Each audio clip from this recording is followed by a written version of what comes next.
Veamos por encima el tercer problema de la relación, ya con toda la artillería teórica que hemos desplegado en los vídeos anteriores de los distintos métodos de resolución multiobjetivo y los conceptos fundamentales, así como el bagaje que tenemos de clase, obviamente, la teoría. De hecho, concretamente la teoría del tema 7 es la que va a ser necesaria para este problema. Con eso ya tenemos realmente todo lo que necesitamos. Entonces, vamos a ver qué es lo que nos dice por aquí y comento un poco por encima lo que es necesario. Tenemos el siguiente grafo, con 70 nodos y 145 aristas bidireccionales, precisamente con estas conexiones, y nos dice que tenemos que transportar una mercancía desde el nodo 1, que sería el origen, ¿vale?, hasta el nodo destino 70. Bien. Estamos, por tanto, realmente ante un problema de transporte, un problema de flujo, pero más en concreto de transporte. Recordemos que un problema de transporte, lo que estuvimos viendo en la sección 7.1, realmente es un problema de flujo en el cual además nos aseguramos de que simplemente aquí tenemos una oferta de una unidad, aquí tenemos una demanda de una unidad y forzamos a que las variables sean binarias.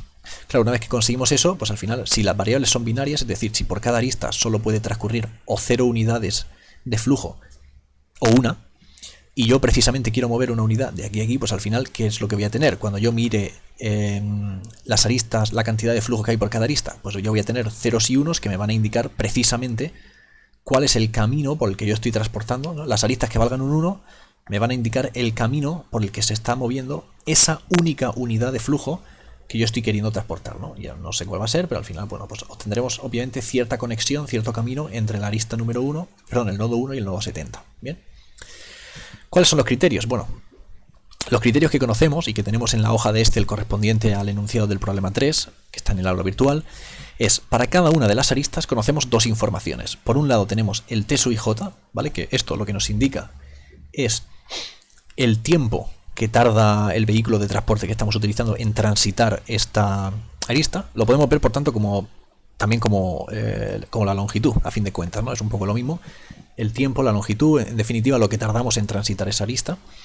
Y por otro lado, para cada arista tenemos también una probabilidad, que sería la probabilidad de que el vehículo se percance al pasar precisamente, al hacer ese trayecto, al pasar por esa arista. Bien. Con lo cual aquí estamos combinando elementos que hemos visto en dos problemas realmente. Estamos combinando la longitud, podríamos pensar en un problema de distancia más corta, así como una probabilidad. Podríamos pensar en un problema de ruta más segura, ¿no? Ambos los hemos visto pero por separado. Aquí vamos a ver que se van a combinar. Cada uno de ellos va a ser un objetivo. Y por otro lado también para cada nodo conocemos la población de ese nodo. Y vamos a asumir que cuando pasa el vehículo o cuando pasa el transporte de esta sustancia peligrosa por ese nodo, pues la población de ese nodo se puede ver afectada, ¿de acuerdo? Entonces nosotros vamos a saber cuánta población hay en cada nodo. Y entonces, ¿qué nos piden? Pues nos piden lo siguiente: hay que determinar la ruta de este transporte. Eso ya lo sabemos, como digo, es simplemente un problema de flujo, concretamente de transporte, con estos datos que hemos comentado antes, pero con tres objetivos en lugar de simplemente con uno. ¿Cuáles son esos tres objetivos? Pues por un lado tenemos minimizar el tiempo total, es decir, que ahí lo que tendríamos sería como un problema de ruta más corta con estos datos, con los T sub I J. Eso de por sí ya lo sabríamos hacer. Eso sería un problema de ruta más corta, lo podemos resolver con los conocimientos del tema de la sección 7.1. Pero luego también vamos a tener Z2, el riesgo total de sufrir un percance, es decir, vamos a querer minimizar la probabilidad de sufrir un problema. Es decir, eso va a ser un problema de ruta más segura utilizando estos parámetros de aquí. Recordemos que eso, lo que tendríamos ahí, realmente sería también una función. La función objetivo sería también una suma producto, pero claro, es decir, lo que tendríamos originalmente, esto no lo voy a volver a repetir, pero realmente la probabilidad total de sufrir un percance, claro, es el producto de estas probabilidades, no la suma.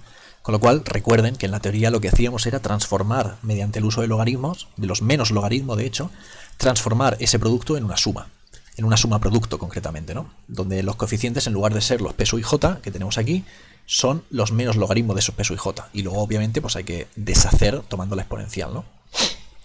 Bien, con lo cual, el segundo objetivo sería hacer ruta más segura. Y el tercer objetivo, ¿cuál va a ser? El tercer objetivo es minimizar la población total afectada. Es decir, que cuando esa ruta estará pasando por unos ciertos nodos, recordemos que eso realmente lo sabemos fácilmente en función de la tabla de nodos. Yo en la tabla de nodos, cuando hago un problema de flujo, puedo saber tanto lo que entra como lo que sale por cada uno de los nodos. Yo sé que el flujo en cada nodo intermedio va a ser 0, porque precisamente por eso son nodos de trasiego, pero en función de lo que entra y lo que sale, yo sé si un nodo forma parte de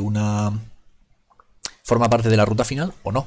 Con lo cual al final simplemente lo que tendré que hacer es, para los nodos que forman parte de la ruta final, y eso lo puedo determinar o bien en función de la tabla de nodos o bien en función de la tabla de aristas, realmente también se puede, pero para esos nodos pues sumar la población de dichos nodos y vamos a asumir que esa es la población afectada. La población total afectada es la suma de las poblaciones de todos los nodos por los cuales está pasando la ruta, ¿de acuerdo? Bien, pues esa es un poco la explicación del problema. Nos piden, por un lado, escribir la forma compacta del problema, eso lo tiene que hacer todo el mundo. De hecho, tengamos en cuenta una cosa, el problema 3 está dividido en dos opciones. El grupo 5 solo tiene que hacer los dos primeros apartados y el grupo 6 tiene que hacer el apartado A y luego el C y el D. ¿Por qué? Porque, ya digo, el A es común a todos, pero luego unos tienen que hacer el B y otros tienen que hacer el C y el D. ¿Por qué? Porque básicamente esos apartados son resolver el mismo problema pero de formas diferentes, ¿vale? Por un lado, el apartado B, una vez que ya tenemos la forma compacta escrita y demás, consiste en resolver ese problema con tres funciones objetivo mediante el método de las distancias. De hecho, se pide hacerlo con las dos distancias, ¿no? Con la distancia infinito, la distancia minimax, y con la distancia L1. Y luego, pues bueno, compararlas y hacer una interpretación del resultado. Con lo cual, aquí ya se está resolviendo el problema con uno de los métodos. Y por otro lado, en estos dos, en el C y en el D, lo que se pide es volver a resolver el problema, pero ahora con el método de las ponderaciones. El de la distancia es el primer método que hemos visto, que está en la teoría, y el de las ponderaciones es el segundo, ¿vale? Con lo cual, ya digo, al final, por eso un grupo tiene que hacerlo con el B y otro tiene que hacer el C y el D. El C se pide hacer ponderaciones con los mismos pesos, es decir, que recordemos que al final lo que se hace es que la función objetivo es la media aritmética de estas tres funciones objetivo. Esa es la forma de transformar este problema multiobjetivo en un problema uniobjetivo. Y luego el D dice que, bueno, que se busquen otros pesos, si no recuerdo mal, se dejan al albur de cada grupo. Cada grupo tiene que determinar unas condiciones que le parezcan razonables para esos pesos, pero eso sí, que se tengan que determinar mediante un problema de programación lineal. No voy a entrar en detalles aquí porque obviamente todo esto ya está explicado en el vídeo que hice sobre el método de las ponderaciones, pero básicamente determinar ciertas condiciones de importancia para cada una de estas tres funciones objetivo. Es decir, a lo mejor pues uno podría decir que la primera función objetivo tiene que ser al menos el doble de importante que la segunda y que la segunda función objetivo tiene que ser el triple de importante que la tercera o lo que sea, una serie de condiciones, y a partir de ahí se formula un problema de programación lineal, a partir de lo cual deducimos el valor concreto de los pesos que vamos a utilizar en el método de las ponderaciones. Ya digo, no voy a entrar en detalle porque eso ya cada grupo, ahora lo que hay que hacer sería lo siguiente, que cada grupo, en primer lugar, lo recomendable de hecho es que se miren el vídeo de introducción, es decir, en el que se explican los fundamentos básicos de un problema multiobjetivo, y en segundo lugar, que se miren los que tienen que hacer el apartado B, se miren el vídeo del método de las distancias, y los que tienen que hacer el apartado C y el apartado D, que se miren el vídeo del método de las ponderaciones.